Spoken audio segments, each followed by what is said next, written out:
The hot sun of Ouagadougou bore down on the large courtyard of the National Youth Center. Rows of freshly graduated students, boys and girls in their finest clothes, some in traditional Faso Dan Fani and others in Western-style suits, sat eagerly under white canopies. For many, this was not just another graduation ceremony. It was the beginning of a national project. Burkina Faso's transitional president, Captain Ibrahim Traoré, had called them together. His vision was clear. The country needed a new generation of youth, conscious of their identity, proud of their roots, and ready to defend their homeland against challenges, be it terrorism, poverty, or foreign domination. When he stepped onto the podium, the crowd rose to their feet. Dressed in his signature military fatigues, beret slightly tilted, Traoré carried the weight of a nation's hopes on his shoulders. "Dear sons and daughters of Faso," he began, his voice steady yet fiery. "Today is not just the end of your studies. It is the beginning of your duty to the nation. Education is not complete if it does not serve the people. Knowledge without patriotism is a hollow victory." The students listened intently. Some had grown up under the shadow of violence in rural villages. Others had lost fathers or brothers to the war against insurgents. For them, his words were not abstract, they were a call to action. The government's program, called Patriotic Immersion, would take graduates into communities across the country. They would learn history not only from textbooks but from the lived experiences of farmers, elders, and soldiers. They would plant trees, help rebuild schools, teach literacy, and in return, gain lessons in resilience and solidarity. Fictional expansion. Among the graduates was Awa Sanu, a brilliant young woman from Bobo Dioulasso. She dreamed of becoming an engineer but felt torn between her ambition and her country's struggles. Captain Traoré's words struck her deeply. She had lost her uncle in an ambush 2 years earlier. Now, she wondered if her destiny was tied to more than personal success.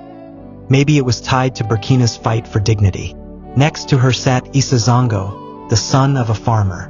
He had worked in the fields by day and studied under candlelight at night. When Traoré declared that the defense of the homeland is not only the duty of soldiers, but of every Burkinabe heart, Issa clenched his fists. He whispered to himself, "I will serve. I will build something they cannot destroy." The crowd erupted when Traoré ended his speech. "You are the seeds of a new Faso. When you go out for this patriotic immersion, do not think of what the nation will give you. Think of what you will give to the nation. The world may doubt us, but together, we will prove them wrong." Drums and balafons echoed across the courtyard as the national anthem rose. The graduates stood proud, voices shaking but resolute. Many felt as if history itself had paused to watch them. The next day, buses carried the students to villages across the country. Awa was sent to the Sahel region, where schools had been abandoned due to insecurity. Issa was assigned to his own father's village, but now with a mission, to teach literacy and organize cooperatives for young farmers. What none of them knew was that their immersion would become more than patriotic training.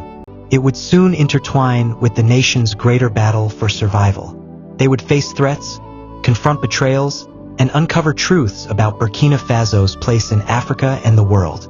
For Captain Traoré, this was only the beginning of his gamble, to forge a generation that would either rise as guardians of the land or crumble under the weight of history. The Patriotic Immersion program quickly became a national talking point. State television broadcast images of buses filled with graduates traveling north, south, east, and west. Parents watched with pride but also with fear. Many of the destinations were unstable regions where armed groups lurked. Critics in the international press questioned the initiative. Some said Captain Traoré was militarizing the youth. Others dismissed it as propaganda. But within Burkina Faso, the idea resonated. Communities long abandoned by the central government saw hope. Young people arriving to teach, to farm, to rebuild. Yet, beneath the optimism, danger loomed. Terrorist factions considered such programs a threat, and whispers of attacks spread. Traoré knew this, but he also knew that courage is not built in comfort. Awa's journey. Awa Sanu's bus rumbled along the dusty Sahelian road toward the town of Djibo. She had never been this far north. The landscape was harsh, dotted with thorn trees and empty stretches of sand. At night, when the bus stopped at checkpoints, she noticed soldiers tense, eyes scanning the darkness. When the graduates arrived, they were welcomed by elders with millet porridge and songs. Awa was placed in charge of a temporary classroom built from mud bricks. Dozens of children came, some barefoot, some carrying younger siblings on their backs. She taught them not just arithmetic and French, but also stories of Thomas Sankara and the spirit of dignity. But one evening, as she walked back to her lodging, she overheard a villager whisper, "The jihadists know the youth are here. They will not like it." Her heart tightened. For the first time, she felt the weight of what patriotism could cost. Issa's struggle. Meanwhile, Issa Zongo returned to his father's village in the Cascades region. He thought it would be simple, teach literacy, organize young farmers, but the reality was harder. Many youths were disillusioned. Some wanted to migrate to Côte d'Ivoire or Mali to find work. Others laughed at Issa's ideas of community projects. Books cannot fill empty stomachs. One young man spat during a gathering. Issa realized his challenge wasn't just to teach, but to inspire.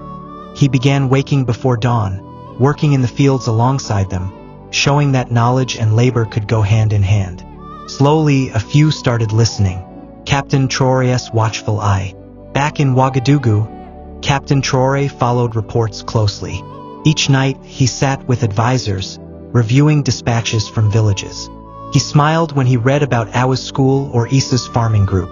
Yet his expression darkened when intelligence officers warned him. Armed groups are plotting to send a message. They want to break the spirit of this program. Traoré leaned forward, his beret casting a shadow over his eyes. Then we must be ready.